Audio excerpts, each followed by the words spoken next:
哇，就是每个摆摊的都是没办法，就是逼到这一步了。抓不完。浪费精力，浪费精力。We noticed when off vendors became more bold. 希望能够活下去，能够在街上卖一点东西。不管你是在哪里，要是你没有 permit， 就是非法了。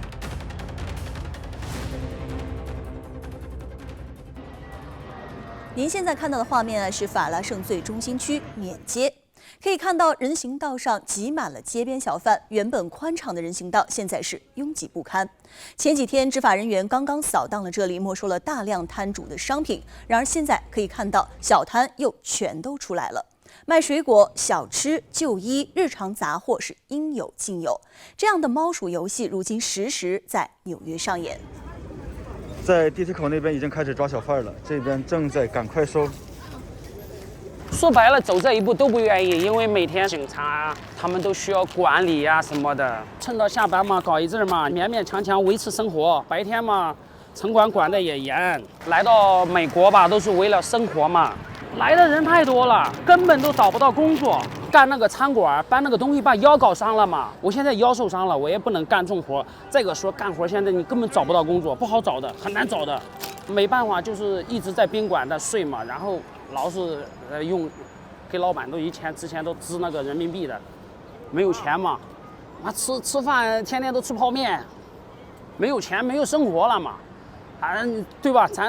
咱说没钱了，想办法就出来，就是说来摆摊，想办法弄嘛。我那一个朋友说，出来就搞口饭吃嘛，咱又不能说去偷人家，靠自己的力气，我觉得不丢人的。在任何地方、任何一个国家，作为一个生活的最基本的、最底层人的生存手段，就是摆摊。假如说大家不摆摊了，那你说人到了一定的程度，连吃的都没有了，那难道去学人家去偷去抢吗？那大家都去偷去抢，看到你偷抢，那这个社会不乱了吗？或许正如阿龙所说，摊主们都有着各自的无奈。除了像阿龙这样的青年摊主，我们在法拉盛和八大道街头看到更多的是老年人在摆摊。有200多人退休金，那粮食券有了就吃的，这房租交不起啊。我这摆摊就卖旧货，我也没本钱来进点新货，能挣一点部分房租，能交房租我就满足了。摊主们一方面要忍受寒冬酷暑、街头风吹日晒，另一方面还要时时担心执法人员突击收摊。用他们的话说，真的是太难了。每天都是叫警察来抓我们，警车都绕道儿，一会儿一过，一会儿一过。把我们都包围了，把我们东西都拿走了，东西拿走了罚款还要上庭。我们没有小商贩的时候，路边也是很脏的。我们相信不提任何人，你们知道是谁造成的卫生不合格的卫生？第一，第二，法律的问题。现在他说法拉盛有抢有盗，各种违法的人员都出来了，不是我们小商贩造成的。因为我们也其实摆地摊，每一个人都想租店，因为店是太贵了，是没办法才摆地摊。因为我们是没有英语嘛，只能这个摆地摊补贴家庭嘛。过去半年多，纽约市清洁局针对摆摊已经签发了近1500张民事罚单，一张罚单通常在250到1000多元不等。布鲁克林八大道许多摊贩就组建了一个群聊，一旦在某个街区发现执法人员，10个街区内的摊贩就集体收摊，稍作躲避，等执法人员离开再出来摆摊。没互动的没办法了，收了会收的很多了，肯定多一些了。做了走的时候了再出来的。我收3次在这里了，很多啊。早前摊主们就联合在市议员办公室门口抗议，表达生存的需求。他们直言也希望拿到合法执照，但获得执照太难。他们如今的状态是没办法。我们就去跑牌照，他们说：“哎，我们等候名单都已经关掉，太满了这个牌照。我愿意领牌照，我愿意报税，我愿意做事情，但是你们那一部分没做到，你又要求我做这个。一般平常的人来找一份合适的工作也不是那么容易，更何况说我们这样属于残疾一类的人。”根据非营利组织街头小贩联盟的不完全统计，纽约市至少有2万个街头小贩。然而，纽约市政府开放的街边摊贩执照的名额加起来还不到7000，也就是说，纽约市至少有65%的街头小摊都没有证件。已经在等候名单上的摊主，至少也得等上10年。近几年刚开始摆摊的人，想要排上牌照呢，更是遥遥无期。现在摆摊的人，你跟我说我想申请，我没办法帮你申请，到后代的都申请不了。我也认识2个人，他们摆摊，他们2009年申请，他们才现在拿到。对于街边摆摊，在我们的走访当中，民众们的态度也不尽相同。我们挺喜欢摆摊的，我觉得挺好，热热闹闹的。阻碍这个交通要道，那就不好咯。然后我见过一个老人家，因为绕过去的时候走在街上，差点给车子撞伤了。7点钟出来，你就看见那个垃圾堆是什么样子，放在路边那里，好像垃圾缸一样。执法人员和地区民选官员目前的态度是加强执法，打击非法摆摊。现在执法人员出勤的频率已经接近1天1次。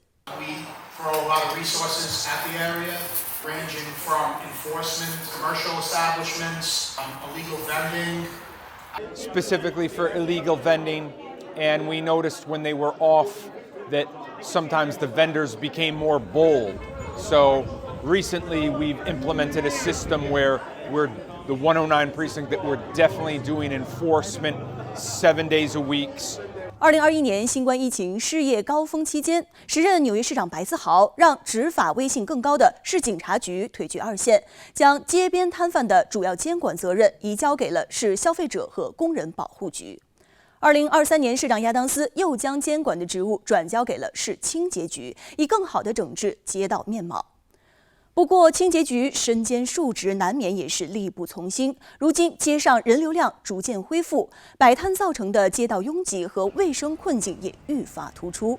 而事实上，乱摆摊的现象并非华裔社区的特例。从去年4月开始，纽约市消费者热线311在1年之内就收到了约18000多个与街边地摊相关的投诉电话。Usually we have enough people on scene where we can keep the peace. But now somebody like her, Department of Health, has an officer that speaks the language, and will ask her if she has a license. She should have the license displayed properly, which she don't. So at this point, you can take her stuff. 皇后区法拉盛和布鲁克林8大道的2位华裔市议员黄敏仪和庄文仪在6月初联名写信，呼吁市府重视华裔社区非法摆摊的执法力度。黄敏仪坦言，她也同情摊主们的境遇，但作为地区民意代表，她需要优先考虑行人的路权。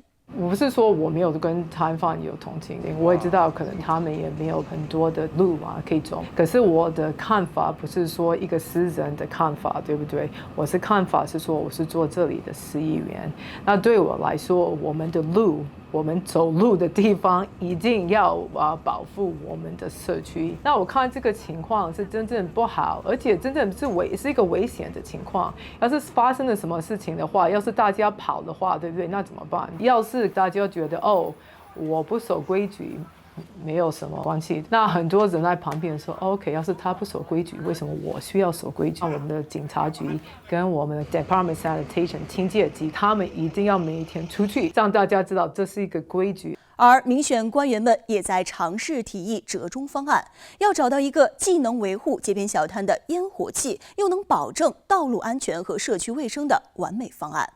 我们目前已经有一些规划在里面，在跟 DOT 合作，把一些街道做成 open street， 有合法合理的地方去摆摊，不影响到8大道的生活，并且我们有专门的非营利组织来帮助清扫。就是现在也在做 petition 的阶段，希望越快越好，最少要6个月。但这确实还需要长期在法规制定和执行上不断调整。街边小摊与执法人员的猫鼠游戏在纽约街头还会持续多久？我们也将继续关注。